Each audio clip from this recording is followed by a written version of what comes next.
All right, so for the last few months, almost half a year, I've been using a pretty special wide lens. And if you know me, I shoot a lot of my content, both my Instagram and this YouTube channel, on wide lenses. I've been using the Sony 10-18, I've been using fisheye lenses, but this lens I've been using recently, the 10mm f2.8 autofocus rectilinear full frame.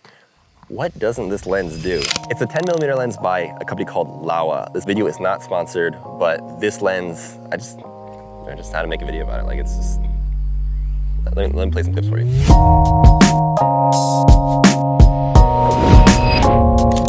Now, the reason I want to talk about this lens in particular, I've been using it extensively, both in client work and personal work. This review is not gonna be one of your typical just talking about the specs of the lens. I want to talk about real world use cases for this lens in particular. Actually, let me switch over to this lens and you can see kind of the framing. So there's a couple things with this lens I want to talk in particular. Things that I feel most, if you're a content creator, if you're shooting stuff professionally, I think this lens is something you should have in your toolkit. The two key things about this lens are A, there are a lot of wide lenses out in the market, but there aren't many, I don't even think, correct me if I'm wrong, I don't think there are many full frame wide lenses wider than 10mm. There might be like a 9mm that Laowa actually makes. That's called the, I think it's called the Dreamer. But besides this lens is 10mm full frame rectilinear. Now I have the Sony, let me grab it. It's a Sony 10-18 f4 lens, and this is an APS-C lens. So the issue with that is when you go fully to 10mm, you're not getting that full wide angle view. You're getting an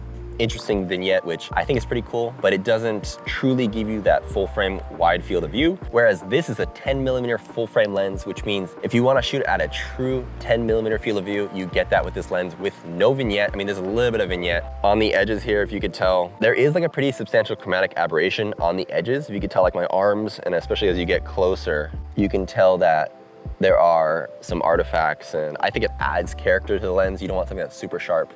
And I think in certain case uses, these lenses actually benefit by having these like weird warpy things. So speaking about the autofocus capabilities of this lens, there aren't many wide angle lenses that have autofocus. Like I said before, the 10-18 has autofocus, but against f4, this is f2.8 full frame. And having autofocus when you're doing run and gun productions, you know, if you're working with like larger crews, not an issue because you have someone who's pulling focus, you have an AC. When you're doing solo productions, autofocus is key, especially when you're doing like sports or fashion. On the Sony systems, you can set center point focus or you can set facial recognition, and I found the focus is pretty spot on for the most part, especially when you're shooting super wide. It's kind of rare sometimes to shoot this close to the lens, but you can, which is, it's so convenient, especially for this system, that I think it's one of the key selling points of this lens to have that autofocus on an f2.8 lens. f2.8 means you can shoot wider open than an f4, which means you can shoot in lower light situations. Also, you get a more shallow depth of field. And I think the minimum focusing distance of this lens, just to give you an idea of how close you can get to this lens, I'm holding this, I would say like, it's literally touching. This is touching my ND filter, and it's literally focusing on that. Like, you can't get much closer than this. You can really do these immersive wide angle field of view shots on products. Even on like large scale client productions, I think this lens is something that's amazing to have in your toolkit. Not just, I mean, I think for like vlogging and I think for social media stuff, shooting this vertically is incredible. The field of view that you get and like the depth, especially with the macro capabilities, are ridiculous. But I think if you rig this out with kind of a cinema rig and you can get some amazing shots with this as well. It's a much better alternative than going for those prime Zeiss lenses if you don't have the budget. Before we talk about the build quality, form factor, and who I think this lens is perfect for, let's touch upon a pretty exciting campaign currently going on until October 24th, the Artlist 100K Fund. Artlist is one of my key sources for sound effects, music, stuff that you could use in client work, personal work, YouTube, and they're currently hosting the return of their 100K Fund. The $100,000 fund is basically a competition that anybody can join simply by creating a piece of work, a piece of artwork, and using the hashtag Artlist100K and tagging Artlist on their social media platform. $100,000 can get you a long way. I'm sure all of you know exactly how expensive cameras can be, how expensive lenses can be, how expensive different other pieces of gear, including microphones, lighting. You can use this towards your cast, your set, your literally anything you can think of. It's completely up to you on how you use the $100,000 once you win.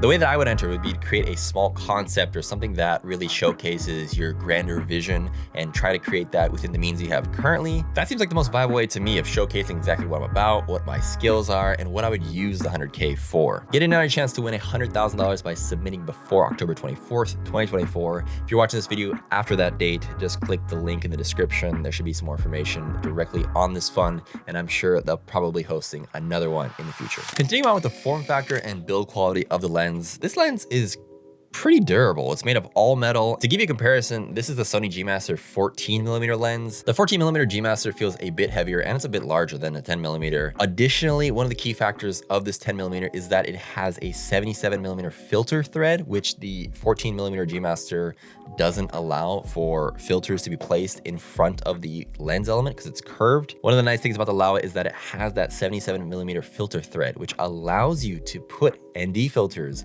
in front of this lens. The Freewell system is much larger in diameter. It's a larger filter thread, but having that extra size allows you to avoid the vignette that sometimes occurs when you use smaller VNDs. The pros of having this lens be so small and so versatile is when you're traveling, you don't have to worry about too much. It makes it less of a difficult decision.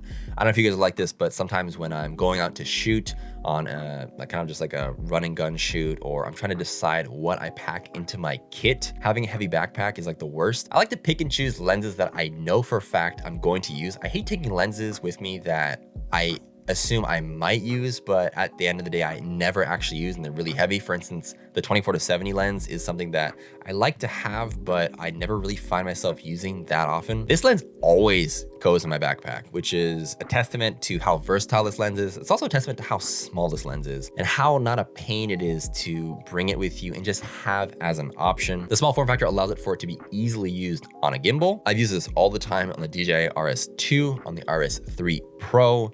Balancing this with the Sony FX3 or the Sony a7C II is no problem. It's super lightweight and it's honestly like a great size. It's not like too bulky, it doesn't overpower you. Even when you're holding this handheld, not a problem. Touching on pricing, that's another crazy thing about this lens is that it's only, I say only, but like relative to other lenses, it's only $800. Now, a full frame autofocus 10mm f2.8 lens at $800 is honestly, I think it's a steal. Just to give you an idea, the Sony G Master 14mm, which isn't even as wide as a 10mm, goes for, I think, double that basically. I think it's like $1,600, maybe $1,800 in Japan at least. It's double the price of this lens. If you're thinking about purchasing this lens, I have an affiliate link below, but the issue is that as of right now, when I'm currently filming this lens has been back ordered for like months. I've had friends try to buy this lens and it's just really hard to get a hold of. I think maybe a better option might be to buy it secondhand if you can find one, or other retailers might have this finally. I don't know.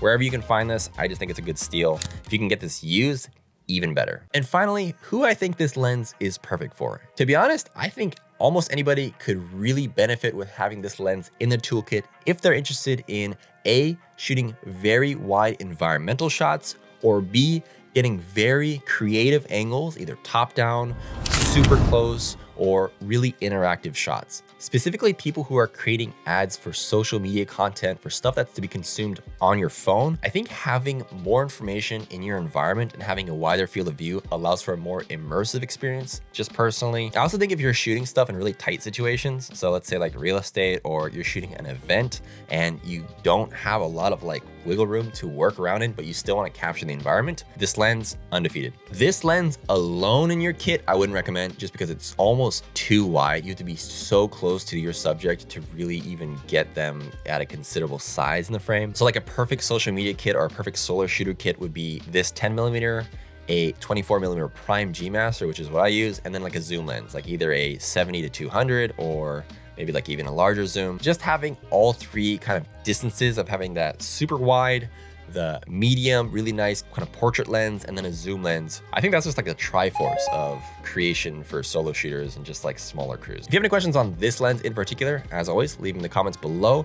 And if you have any questions on any other lenses or any other kind of pieces of gear you've seen me use, feel free to drop them down there. Try to make a video on them. Thanks as always for sticking around to the end, and I'll see you guys in the next one.